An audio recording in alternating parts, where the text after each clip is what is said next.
Hello my dear students, आप लोगों का मेरे इतिहास के इस नए वीडियो में स्वागत है। इस वीडियो में मैं आपको बताऊंगा कि प्राचीन भारतीय इतिहास के निर्माण के प्रमुख स्रोत क्या हैं। तो सबसे पहले जो हम समझ लेते हैं कि यहाँ पे जो आपका क्वेश्चन है वो कैसे आएगा। तो आपसे पूछा जा सकता है कि प्राचीन भारतीय इतिहास के निर्माण के प्रमुख स्रोत क्या हैं। यदि आपसे क्वेश्चन इस तरीके से पूछा जाता है तो आपने क्या है उसमें ये पूरा आंसर लिखना है। सबसे पहले एक टेबल मैंने बनाई जिससे इसको अच्छे से समझा जा सके। तो प्राचीन भारतीय इतिहास के निर्माण के जो प्रमुख स्रोत हैं उसको जो है निम्नलिखित भागों में बांटा जा सकता है। सबसे पहले क्या है पुरातात्विक स्रोत, दूसरा क्या है साहित्यिक स्रोत और तीसरा क्या है विदेशी यात्रियों के विवरण या गैर भारतीय स्रोत। ठीक है, ठीक है। तो यदि आपसे पूछा जाता है कि प्राचीन भारतीय इतिहास के निर्माण के प्रमुख स्रोत क्या है तो आपको ये 3 पॉइंट में बताना पड़ेगा। पुरातात्विक स्रोत, साहित्यिक स्रोत और विदेशी यात्रियों के विवरण या गैर भारतीय स्रोत। आपसे क्वेश्चन इसको पार्ट्स में डिवीजन करके भी आ सकता है। जैसे प्राचीन भारतीय इतिहास के निर्माण के पुरातात्विक स्रोत क्या हैं, कैसे पूछ सकता है। या फिर ऐसे पूछ सकता है कि प्राचीन भारतीय इतिहास के निर्माण में अभिलेखों का क्या महत्व है, ये पूछा जा सकता है। ठीक है, तो इतिहास के निर्माण में सिक्कों का क्या महत्व है, ऐसे पूछा जा सकता है। पूछ सकते हैं आपसे प्राचीन भारतीय इतिहास के निर्माण में साहित्यिक स्रोत का विवरण दीजिए। तो वहां पे आपने साहित्यिक स्रोत में क्या लिखना है, धार्मिक साहित्य और लौकिक साहित्य। इसमें 2 पार्ट में डिवीजन करके आपको आंसर दे देना है। यदि पूछते कि प्राचीन भारतीय इतिहास के धार्मिक स्रोत का महत्व बताइए या इतिहास के निर्माण में प्राचीन इतिहास के निर्माण में लौकिक साहित्य का महत्व बताइए, तो आपने लौकिक साहित्य का महत्व नहीं, इसको एनालिसिस करना है। पूछें कि प्राचीन इतिहास के निर्माण में गैर भारतीयों ने महत्वपूर्ण योगदान दिया, क्या आप इससे सहमत हैं बताइए। तो फिर आपने ये वाला बताया। ठीक है, तो जैसा हमारा क्वेश्चन है जैसे हमने बताया कि प्राचीन भारतीय इतिहास के निर्माण के प्रमुख स्रोत, जैसा कि हमने अपने पिछले वीडियो में बताया था कि प्राचीन भारतीयों को आधुनिक ऐतिहासिक लेखन विधा का ज्ञान नहीं था। वो इतिहास लेखन की आधुनिक विधा से परिचित नहीं थे। मुख्य रूप से जो भारतीय थे वो राजनीतिक इतिहास के स्थान पर सांस्कृतिक इतिहास लिखते थे। ठीक है, उनका जो इतिहास लेखन का जो दृष्टिकोण था, जो अप्रोच थी, वो क्या थी, धार्मिक थी, सांस्कृतिक थी। वो राजनीतिक इतिहास नहीं लिखते थे। ठीक है, इसी को आधार बनाकर यूरोपियों ने भारतीयों पर यह आरोप भी लगाया है कि प्राचीन भारतीय इतिहास लेखन विधा से परिचित नहीं थे। तो हालांकि हम यूरोपियों की इस आरोप से सहमत नहीं है और बोलते हैं कि हम प्राचीन भारतीय भी इतिहास लेखन से पूर्ण रूप से परिचित थे, लेकिन इतिहास के प्रति जो हमारा दृष्टिकोण था, जो हमारी अप्रोच थी, वो जो है यूरोपियन से पूर्णतः भिन्न थी और हम राजनीतिक इतिहास के स्थान पर सांस्कृतिक इतिहास लिखते थे। जो प्राचीन जो भारतीय विद्वान थे उन्होंने जो धार्मिक ग्रंथ लिखे उनमें पर्याप्त ऐतिहासिक जानकारी मिल जाती है। ठीक है, तो प्राचीन इतिहास के निर्माण में हम निम्नलिखित स्रोत का सहारा लेकर इतिहास का पुनर्निर्माण कर सकते हैं। सबसे पहले जो आता है वो आता है पुरातात्विक स्रोत। पुरातात्विक स्रोत, ठीक है, तो हमें क्वेश्चन ऐसे बन सकता है कि प्राचीन इतिहास के निर्माण के पुरातात्विक स्रोत बताइए। ठीक है, तो पुरातात्विक स्रोत में हमें जो वर्णन करना है उस अभिलेख देखने हैं, सिक्के, स्मारक, पत्थर के औजार और उत्खनन रिपोर्ट। ठीक है, अभिलेख देखो, प्राचीन इतिहास के निर्माण में अभिलेख सबसे महत्वपूर्ण है। अभिलेख की एक विशेषता ये है कि इनमें एक बार लिखे जाने के बाद परिवर्तन नहीं हो सकता है, ये छेपकों से मुक्त होते हैं।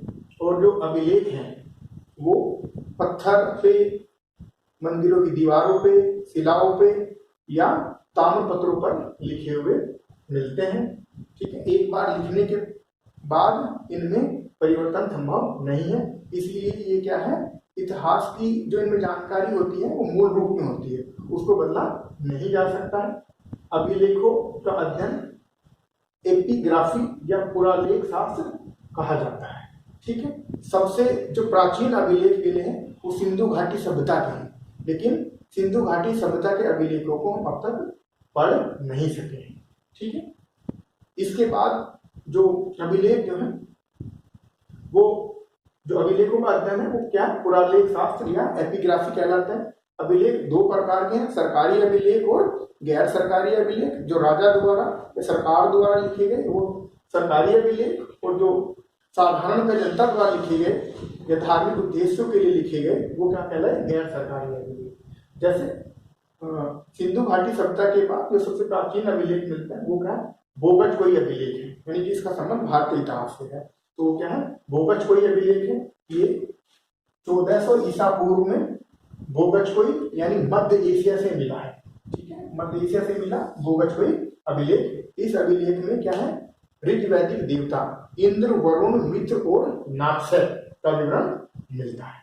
ठीक है, जो अभिलेख पे लिखने के लिए जो लिपि प्रयोग की जाती है या जो लिपियों का अध्ययन है वो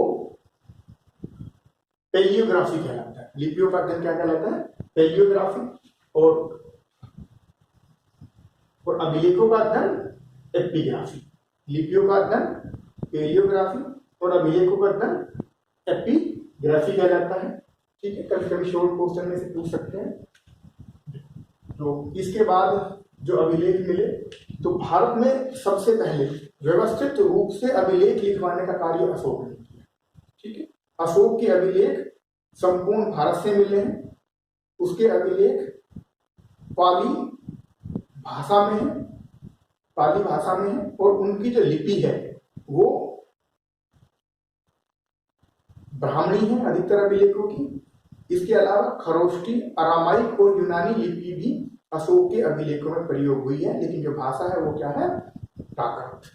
ठीक है, इसके अशोक तो सबसे पहला शासक था अशोक, जिसने अभिलेखों के माध्यम से अपनी जनता को संबोधित किया। उसके बाद जो महत्वपूर्ण अभिलेख है वो खारवेल का हाथी गुम्फा अभिलेख है, पुलकेशी नृत्य का ऐहोल अभिलेख, मिहिर भोज का ग्वालियर अभिलेख है, और रुद्रदमन का गिरनार या जूनागढ़ अभिलेख में है। ठीक है, अभिलेख के बाद आते हैं सिक्के। ठीक है, सिक्कों का अध्ययन न्यूमिस्मेटिक्स कहलाता है। सिक्कों का अध्ययन क्या कहलाता है, न्यूमिस्मेटिक्स। भारत में जो सबसे पहले सिक्के चले वो एनसीईआरटी ने बताया, एनसीईआरटी के अनुसार है ना, 5वीं शताब्दी ईसा पूर्व भारत में सबसे पहले क्या चले, पंचमार्क कॉइन्स चले, है ना। पंचमार्क यानी कि आहत पीठ के उनको बनाया गया। ये क्या है, चांदी के विभिन्न आकृति के ठीकरे हैं जिनको क्या है, पीठ के विभिन्न आकार दे दिए गए। ये मुख्य रूप से चांदी के हैं और तांबे के हैं। ठीक है, तो सबसे पहले सिक्के 5वीं शताब्दी ईसा पूर्व में चांदी के हैं अधिकतर, और कुछ तांबे के हैं। वे ठोक पीठ के बनाए गए, इसीलिए क्या कहलाए, पंचमार्क कॉइन कहलाए। भारत में लेख युक्त यानी इस पर लेख लिखा होता था, उन सिक्कों को चलाने का श्रेय यूनानियों को जाता है। ठीक है, भारत में ईसा पूर्व 2वीं शताब्दी से 3वीं शताब्दी तक का इतिहास मुख्य रूप से सिक्कों के आधार पर ही लिखा गया है। इसके बाद आता है स्मारक। विभिन्न पुरातन स्थलों की खुदाई से जो स्मारक प्राप्त हुए है ना, उन स्मारकों का भी इतिहास के लेखन में, प्राचीन भारत के इतिहास के लेखन में महत्वपूर्ण योगदान है। तो हड़प्पा मोहनजोदड़ो की जो संस्कृति थी, हड़प्पा संस्कृति या ठीक है या सिंधु घाटी सभ्यता, वो सभ्यता से उत्खनन से जो स्मारक प्राप्त हुए, ठीक है, उन स्मारकों से भी प्राचीन भारत का इतिहास लिखा गया है। पटना के बुलंदीबाग से मौर्य साम्राज्य के विषय में जानकारी मिली, और तक्षशिला से कनिष्क के साम्राज्य के विषय में। ठीक है, जो तक्षशिला से स्मारक मिले उससे कनिष्क के शासन के विषय में जानकारी मिली। पटना से जो स्मारक मिले उससे गुप्तों के बारे में जानकारी मिली। हड़प्पा और मोहनजोदड़ो से जो स्मारक मिले हैं उनसे क्या है, सिंधु घाटी सभ्यता के विषय में जानकारी मिलती है। ठीक है, पत्थर के औजार। पाषाण कालीन मानव पे लिखना नहीं आता था, ना वो वस्तुओं का प्रयोग करता था, घर बनाना नहीं आता था, लेकिन वो क्या था, शिकार के लिए प्रमुख रूप से पत्थर के औजारों का प्रयोग करता था। तो पत्थर के औजार यानी प्राचीन काल में पत्थर के जो औजार दिए उससे भी पाषाणकालीन मानव के विषय में जानकारी मिलती है। उसके पत्थर के औजारों के निर्माण में जिस तकनीकी का परिवर्तन हुआ और जो पत्थर के औजार के आकार थे उनके आधार पर भी पाषाण काल का पूरा पाषाण काल, मध्य पाषाण काल, नव पाषाण काल में विभाजन किया गया। यानी जो पाषाण काल है उसका जो विभाजन किया गया है वो किसके आधार पर किया गया है? उसके द्वारा प्रयोग किए गए पत्थर के औजारों के आधार पर। ठीक है, तो पत्थर के औजार भी पाषाण कालीन इतिहास के लेखन में महत्वपूर्ण योगदान देते हैं। उत्खनन रिपोर्ट, विभिन्न पुराण स्थलों की जो उत्खनन कराया गया, ठीक है, वहां के उत्खननकर्ताओं ने वहां के संबंध में जो रिपोर्ट तैयार की वो भी प्राचीन इतिहास के लेखन में महत्वपूर्ण भूमिका निभाती है। ठीक है, तो एक क्वेश्चन, पूरा क्वेश्चन तो हमारा अभी तैयार नहीं हुआ है, लेकिन एक क्वेश्चन ऐसा आ जाता है कि प्राचीन इतिहास के निर्माण में पुरातात्विक स्रोत का महत्व बताइए। ठीक हो गया, प्राचीन इतिहास के निर्माण में अभिलेख सबसे विश्वसनीय स्रोत है, तो ये आपने बताना है। सिक्कों के बारे में पूछिए तो ये बताना है। ठीक है, अब आता है प्राचीन भारतीय इतिहास के निर्माण में साहित्यिक स्रोतों का विवरण दीजिए। ठीक है, तो साहित्यिक स्रोत को हम क्या दो भाग में बांट सकते हैं, धार्मिक साहित्य और लौकिक साहित्य। धार्मिक साहित्य में क्या है, हिंदू धर्म से संबंधित साहित्य आएगा, बौद्ध धर्म से संबंधित साहित्य आएगा और जैन धर्म से संबंधित साहित्य आएगा। तो हिंदू धर्म से संबंधित जो साहित्य है उसमें सबसे पहले क्या आएंगे, वेद। सबसे पहले क्या आते हैं, वेद। वेद कितने हैं, 4, ऋग्वेद, यजुर्वेद, सामवेद और अथर्ववेद। ठीक है, तो सबसे महत्वपूर्ण जो वेद है जिसके बारे में जिससे हमें ऐतिहासिक जानकारी मिलती है वो क्या है, ऋग्वेद। ऋग्वेद की रचना 1500 ईसा पूर्व से 1000 ईसा पूर्व के बीच में हुई। ठीक है, और ऋग्वेद में क्या है, 10 राजाओं के युद्ध का वर्णन मिलता है। क्या है, जो है रावी या पुरुषनी नदी के किनारे हुआ। ठीक है, और जो पुरु जनपद और भरत जन के बीच हुआ था। यानी कि जो ऐतिहासिक जानकारी के लिए सबसे महत्वपूर्ण वेद है वो क्या है, ऋग्वेद है। ठीक है, ऋग्वेद में क्या है, 10 मंडल है, यानी 10 भाग हैं इसके, और इसमें 1028 सूक्त है। ठीक है, तो सबसे ज्यादा ऐतिहासिक जानकारी किस वेद से मिलती है वो क्या है, ऋग्वेद। उसके बाद यजुर्वेद। यजुर्वेद में क्या है, यज्ञ विधि विधानों का वर्णन है। फिर सामवेद। ठीक है, सामवेद में क्या है, सामवेद में संगीत का प्राचीनतम वर्णन है। फिर आता है अथर्ववेद। ठीक है, अथर्ववेद ऐतिहासिक दृष्टि से ज्यादा महत्वपूर्ण नहीं है। ठीक है, देखो जो वेद लिखे गए वो गद्य में लिखे गए, यानी कविता में लिखे गए। वेदों को सही से समझने के लिए, है ना, टीकाओं के रूप में यानी गद्य में। वेद किस में लिखे गए, पद्य में, यानी कविताओं के रूप में। वेद जो लिखे गए किस में लिखे गए, पद्य में, कविताओं के रूप में। तो उनको समझना क्या था, जटिल था। उनको अच्छी प्रकार से समझाने के लिए, है ना, उन पर टीका लिखी गई जो गद्य भाषा में लिखी गई, वो क्या कहलाए, ब्राह्मण। तो जो प्रमुख ब्राह्मण है वो ऐत्रेय, कौशिकीय, तैत्तिरीय और शतपथ ब्राह्मण है। ठीक है, जो ऐतिहासिक दृष्टि से महत्वपूर्ण है वो क्या है, शतपथ ब्राह्मण है।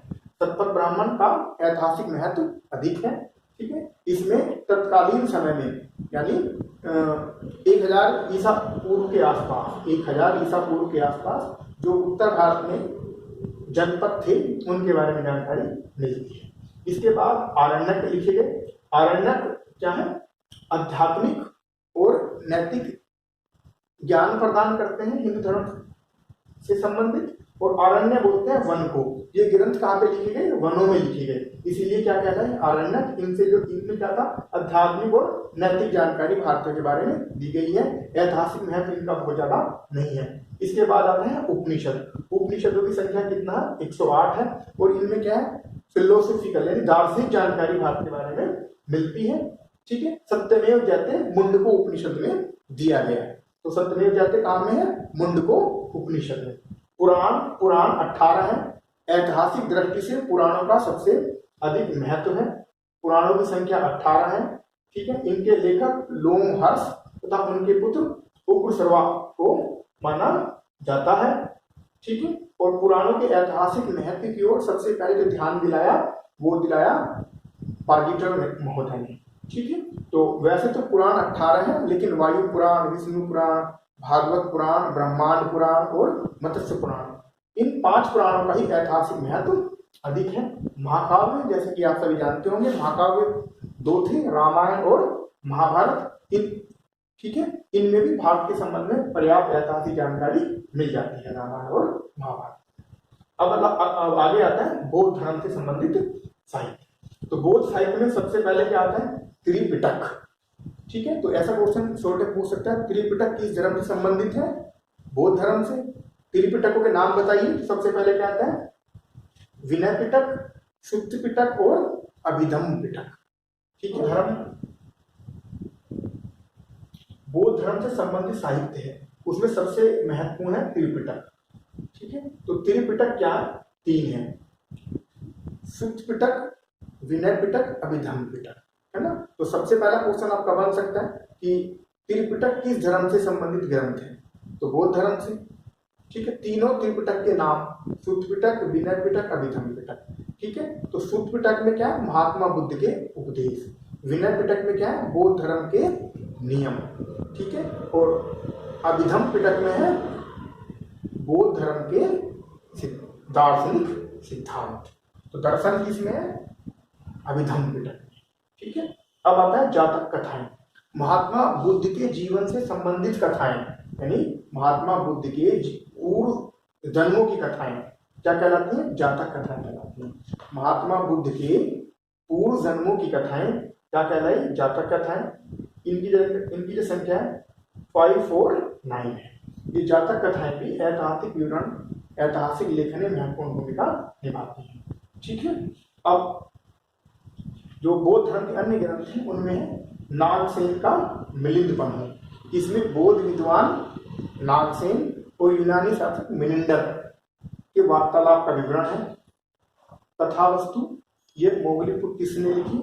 ठीक है, ये अशोक के समय में तीसरी बौद्ध संगति का अध्यक्ष था। बुद्ध चरित्र अश्वघोष ने लिखी हर्ष के समय में। ठीक है, ललित विस्तार, दीपवंश और महावंश ये भी बौद्ध धर्म के ग्रंथ हैं।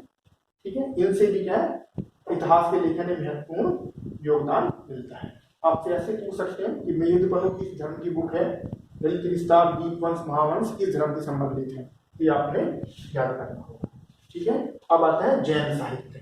ठीक है, तो सबसे पहले आपने देख लिया जैन साहित्य को आगम कहते हैं। तो क्वेश्चन ऐसे अलग से बन सकता है कि आगम किसको कहते हैं? जैन साहित्य को आगम कहते हैं।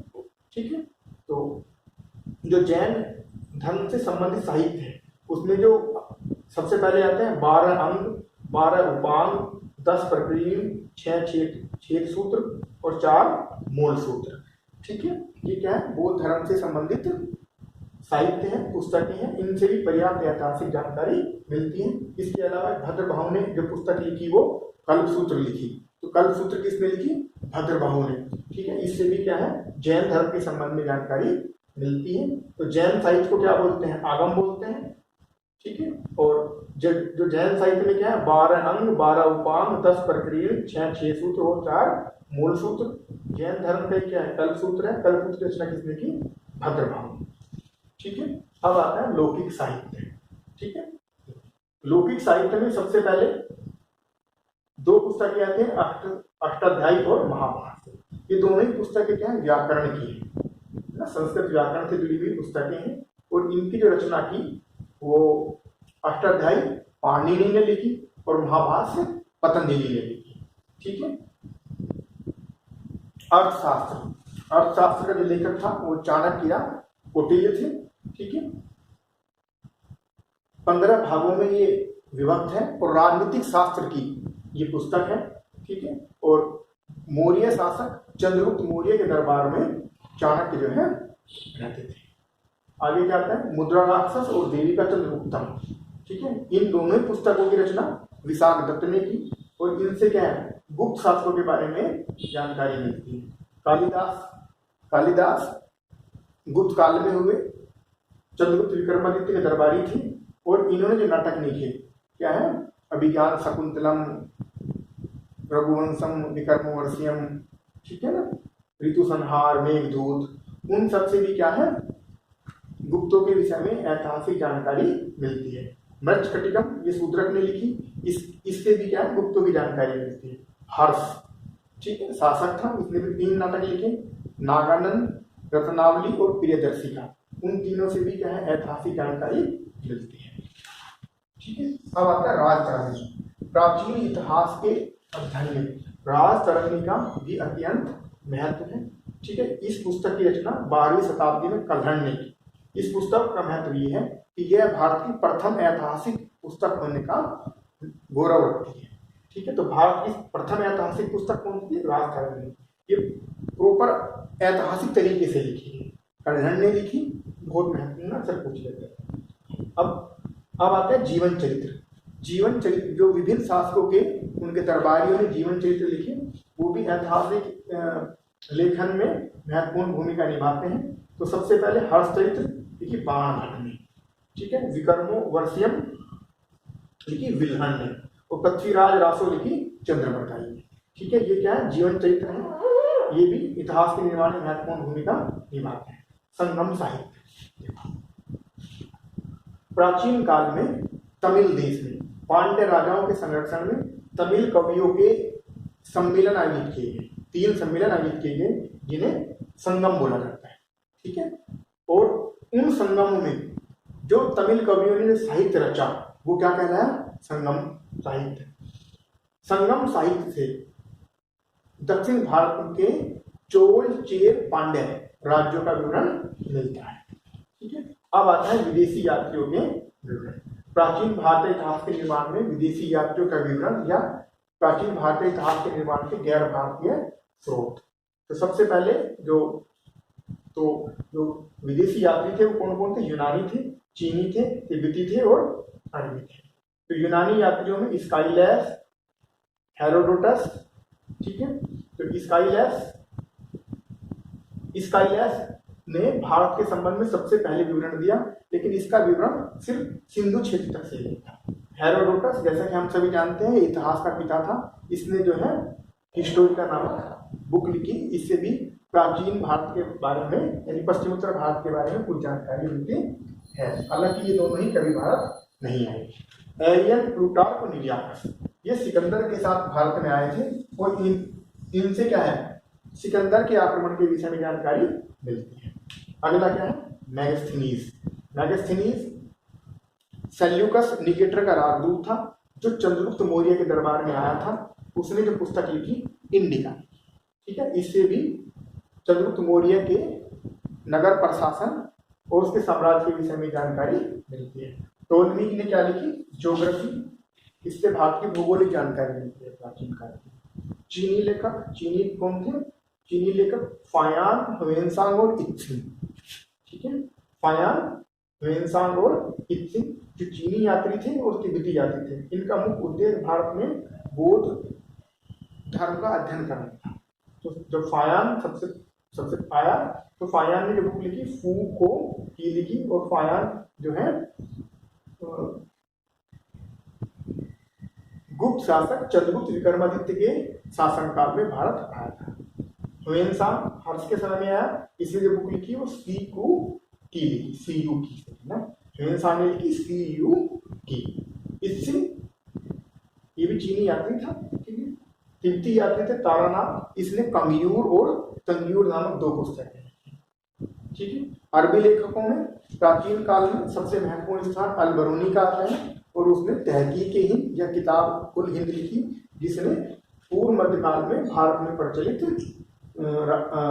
सामाजिक, धार्मिक एवं सांस्कृतिक विवरण दिया है, ठीक है। तो इस प्रकार हो जाता है प्राचीन भारतीय इतिहास के निर्माण के प्रमुख स्रोत। ये आ सकता है क्वेश्चन खंडों में भी आ सकता है, पार्ट्स में टूट के भी आ सकता है, पूरा भी इसको पूछ सकते हैं, ठीक है। इस प्रकार आपका जो है पहला चैप्टर जो है पूरा हो जाता है। Thank you.